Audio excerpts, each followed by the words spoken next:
Bora lá. 41 dias e contando.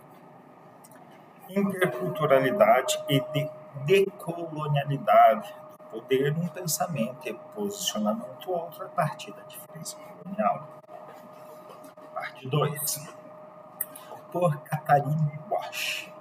São necessárias novas formas de pensamento que, transcendendo a diferença colonial, possam ser construir sobre as fronteiras das cosmologias em conflito, cuja articulação atual se deve consideravelmente à colonialidade do poder sobre cujos pilares se ergueu o mundo moderno colonial. Walter Mignolo.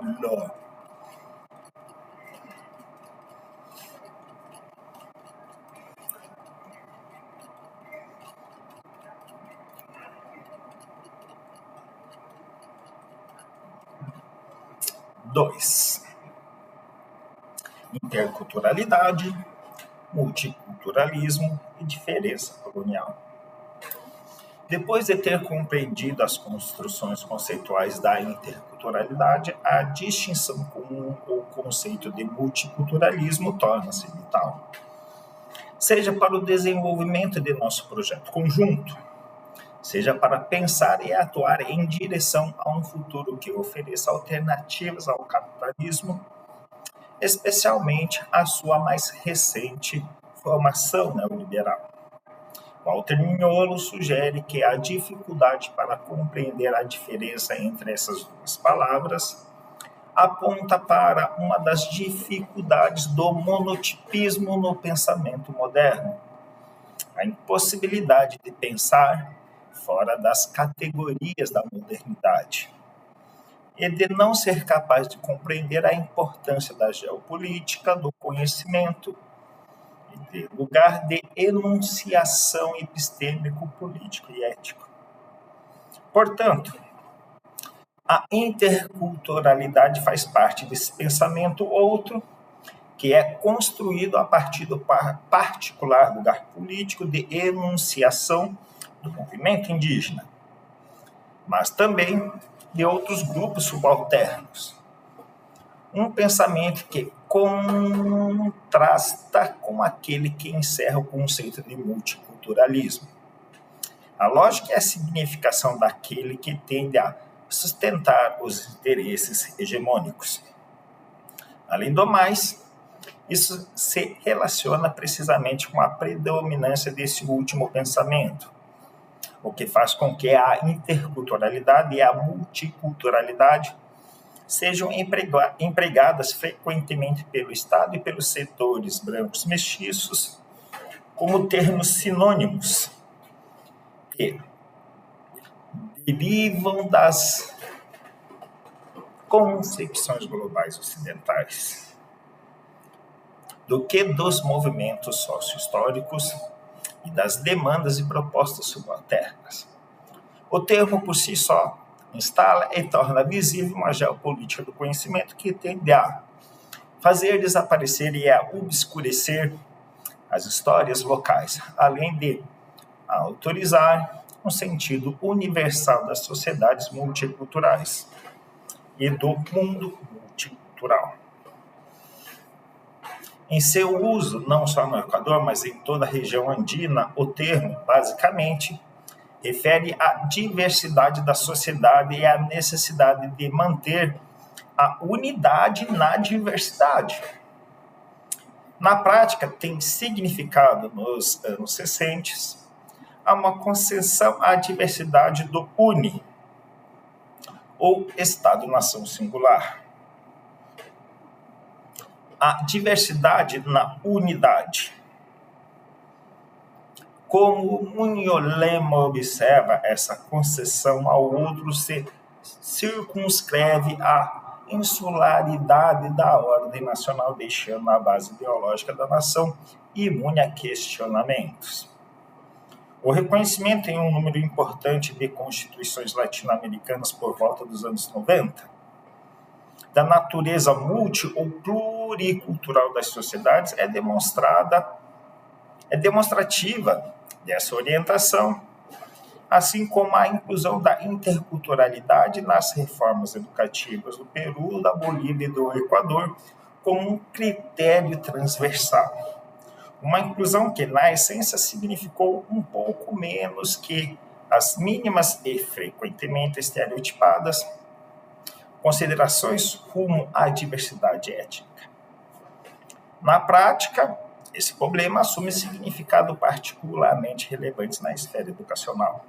Podemos ser observados, por exemplo, na produção de materiais didáticos, na formação de professores e nos currículos escolares. Sob o guarda-chuva da interculturalidade, os livros escolares respondem a uma política de representação que, incorporando muitas imagens de indígenas e povos negros, só serve para reforçar estereótipos e processos coloniais de racialização. Na formação docente, a discussão sobre interculturalidade encontra-se, em geral, limitada, se é que ela existe, ao tratamento antropológico da tradição folclórica. Em sala de aula, sua aplicação é, na melhor das hipóteses, marginal. Como explicou recentemente uma diretora afro-equatoriana, a única diretora negra em uma ampla região geográfica de uma escola de educação superior, com um corpo de estudantes negros e um grupo de professores, em sua maioria não negros. Interculturalidade é o termo que o professor mestiço emprega como uma justificativa para suas práticas de exclusão ou de tratamento superficial de história, conhecimento e a cultura dos povos negros. Emprega-se a interculturalidade como um argumento contra a etnoeducação ou contra os cursos específicos marcados pela recuperação do nosso conhecimento, sustentando que o currículo pode incorporar elementos da prática local, mas que esse conhecimento não faz parte de uma verdadeira episteme, de uma ciência real. Esse exemplo mostra claramente as tensões e os abalos sociais, políticos, epistêmicos e raciais que sustentam as configurações conceituais e as práticas associadas à interculturalidade. Do mesmo modo que as tendências hegemônicas trabalham para diluir esse outro caráter, essa outra lógica com a qual se disfarça nada menos do que multiculturalismo neoliberal. A ausência de uma clara distinção entre os termos tornou-se mais complicada no Equador com a reforma constitucional de 1998, por meio da qual o Estado assumiu a responsabilidade de fomentar a interculturalidade de modo a inspirar suas políticas e integrar suas instituições de acordo com os princípios de equidade e igualdade, entre as culturas. Como apontei em outra oportunidade, esse uso intencional da interculturalidade é parte constitutiva das estratégias do Estado, mais do que uma simples sinomia terminológica. Reflete um esforço por incorporar as demandas e os discursos subalternos dentro do aparelho estatal. Uma estratégia que, desde 1990, e em resposta ao projeto emergente dos movimentos indígenas, teve como objetivo uma política de incorporação e divisão, desenhada não simplesmente para debilitar a oposição, mas para fazê-lo com vistas a assegurar a implementação de um projeto neoliberal. Por essa razão, e como venho apontando com miolo, o discurso da interculturalidade é cada vez mais utilizado pelo Estado e pelos projetos das fundações multilaterais como um novo gancho de mercado. Assumir a interculturalidade no interior da política e do discurso do Estado e de modo similar dentro do discurso das políticas e instituições multilaterais, como o Banco Mundial, sua fundamental significação transformativa tal qual é concebida pelos movimentos indígenas, é delimitada e cooptada. Paralelismo similar pode ser observado nas reformas educativas do Equador e da Bolívia, que fazem referência aos legados coloniais, dando a aparência de que tais legados estão sendo retificados na nova diversidade política do Estado. Parece que tudo o que víamos testemunhando até aqui não era outra coisa senão a integração dos conceitos concebidos pelos grupos subalternos como indicadores da diferença colonial dentro dos paradigmas hegemônicos, esvaziando-os de sua oposição política, ética e epistêmica. O reconhecimento de e a tolerância para com os outros que o paradigma multicultural promete, não só os mantém a desigualdade social, como deixa intacta a estrutura social, institucional que constrói, reproduz e mantém essas desigualdades. O problema, então, não se concentra simplesmente nas políticas do multiculturalismo, como um novo paradigma dominante na região e no globo, mas também nos meios de que cada política se vale para ofuscar tanto a subordinação colonial quanto as consequências da diferença colonial, incluindo o que Mignolo designou como racismo epistêmico da modernidade. Cada uma dessas questões é aplicável às disciplinas acadêmicas. A recente abertura do campo da filosofia, por exemplo, para incluir ou incorporar aos outras culturas, outros conhecimentos, sem nenhuma mudança radical na dominância branca e branco-mestiça prevalecente, e com a estrutura e o sistema eurocêntricos de pensamento. Filosofia que é referida como intercultural por intelectuais latino-americanos como Raul Fonet Bettercourt, Arturo Reich e outros. Parece não ser nada mais que uma manifestação do novo multiculturalismo disciplinar. Mas que isso nutre-se um diálogo sobre a diferencialidade localizada, pensamento baseado no reconhecimento de que a filosofia, como outras disciplinas, vem perpetuando a diferença epistêmica. A interculturalidade, tal e como é aqui compreendida e aplicada, promove uma inclusão vazia de lugar político. Em outras palavras, põe-se em marcha um simulacro de inclusão, enquanto na prática realiza-se a exclusão de indígenas e afros, mas também de mulheres, populações rurais e outros grupos historicamente subalternos, como sujeitos com um projeto e uma crítica epistêmica, política e cultural. Um pensamento que difere radicalmente em sua lógica e em sua fundação sócio-histórica e política da lógica dos filósofos brancos e brancos mestiços de base eurocêntrica. Isso é o que propõe um diálogo intercultural, o qual permite um descobrimento da América em toda a sua variedade e diversidade.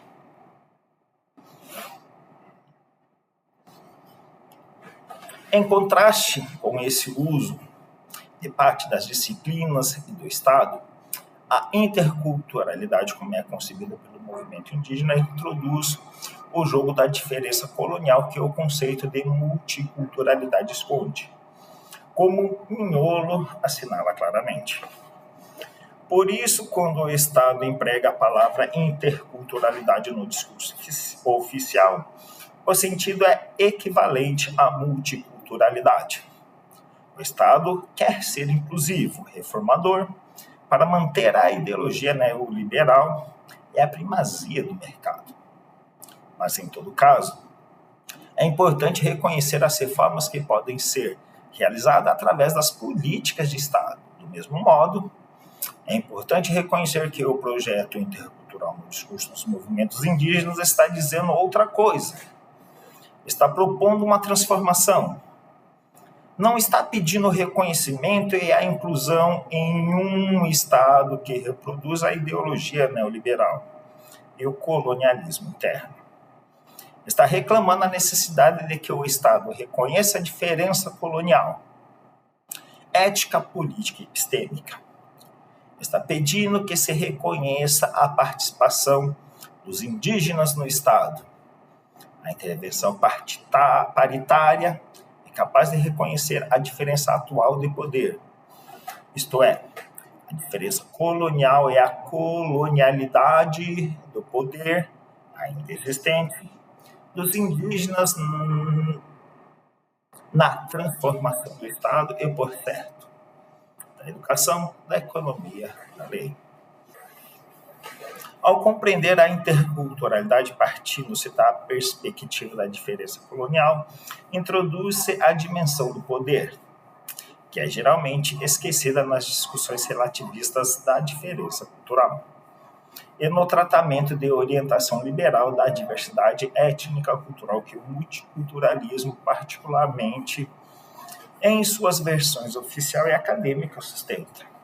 Por outro lado, considerada em conjunto, a interculturalidade e a diferença colonial não são compreendidas pelo seu caráter descritivo, de identidade política ou particularismos minoritários, mas sim como indicativas de uma realidade estrutural histórica e sociopolítica que precisa de descolonização e transformação. Mas que isso? Denota e requer uma ação transformadora, uma ação que não se limite à esfera do político, e sim que infiltre um verdadeiro sistema de pensamento. 3. A outra dimensão da interculturalidade, descolonização e transformação sociopolíticas. Ainda que o movimento não use os termos diferença colonial ou colonialidade do poder, é evidente que seu discurso, pensamento e prática derivam da experiência do colonialismo por meio das manifestações de colonialidade, o que Luiz Marcas chama de problema estrutural da cisânia colonial.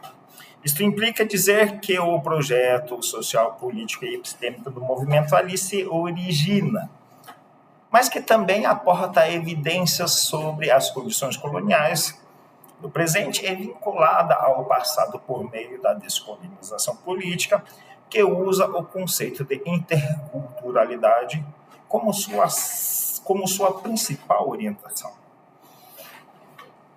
O que é importante destacar aqui não é somente o que o conceito de diferença colonial oferece para a interculturalidade, mas o que a prática da interculturalidade acrescenta aos conceitos de diferença colonial e colonialidade do poder.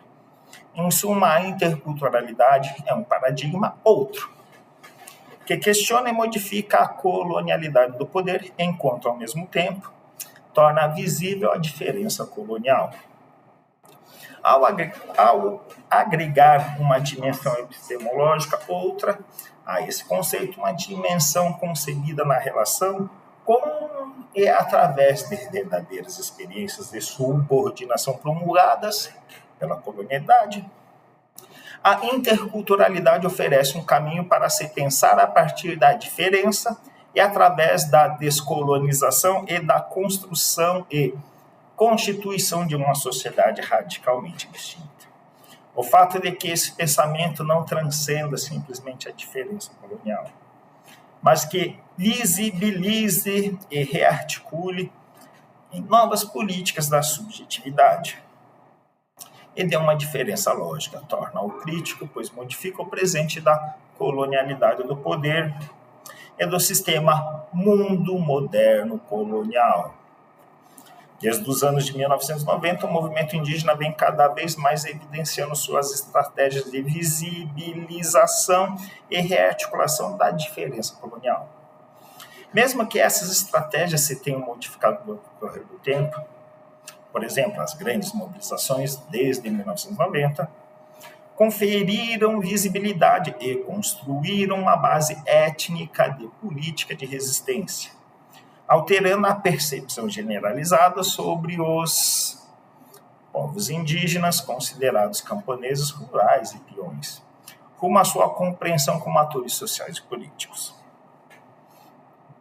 Tal mudança forneceu as bases não somente para um novo reconhecimento do e através do movimento indígena, mas também, o que é mais importante, para a corroboração de uma organização social política dentro do movimento em si, tanto em nível local quanto nacional. Em 1991, o ministro do Bem-Estar Social referiu-se à CONAIE como parte de um processo sem comparação histórica no país.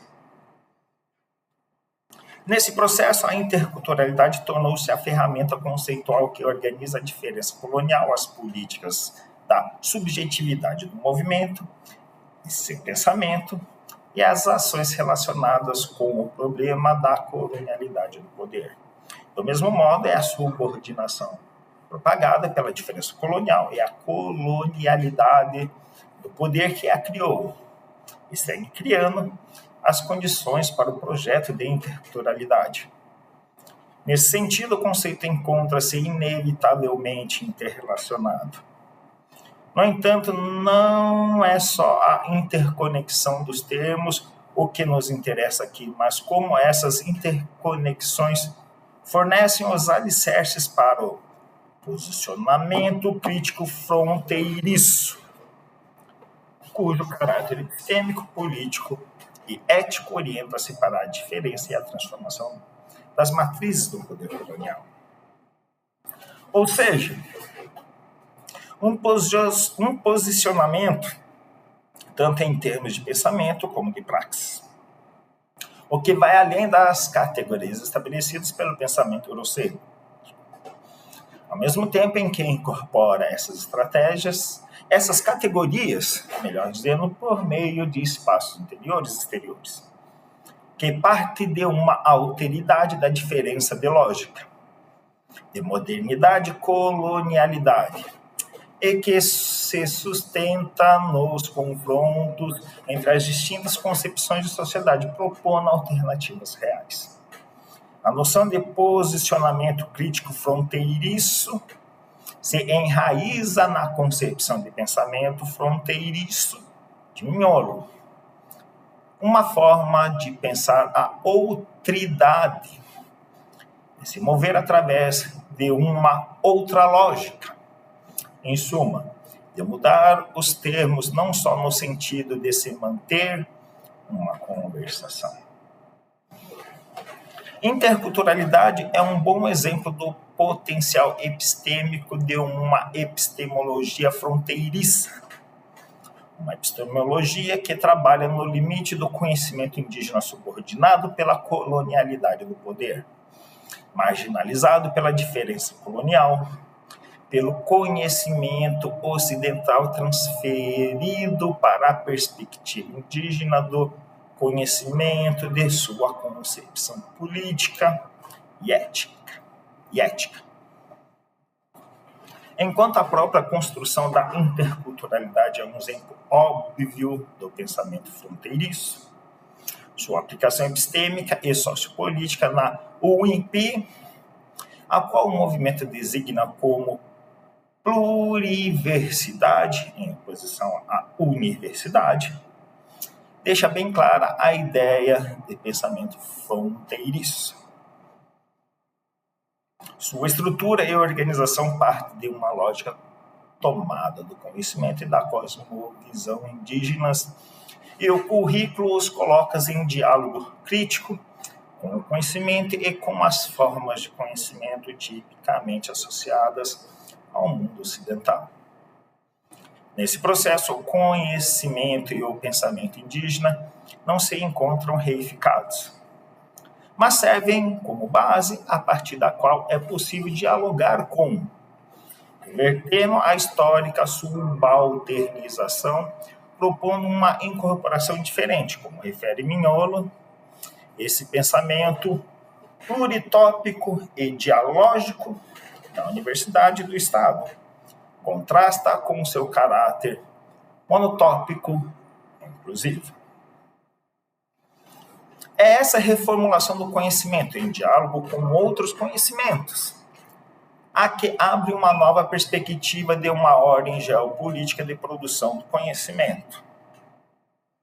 Essa reformulação e essa perspectiva não implicam em simplesmente se colocar o conhecimento em diálogo, mas em se adotar um posicionamento crítico sobre esses conhecimentos em face dos objetivos do projeto de transformação desses projetos. Tem esse pensamento crítico fronteiriço e um posicionamento que irrompe na universalidade de construtos como conhecimento, Estado e poder, afirmando as perspectivas indígenas e trabalhando no limite das perspectivas indígenas e não indígenas, alimentando uma interculturalização.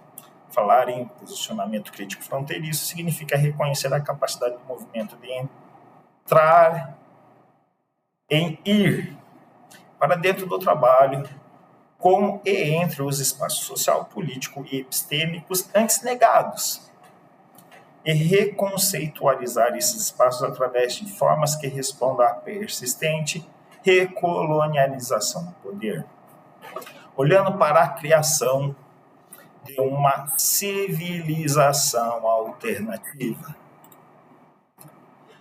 Finish.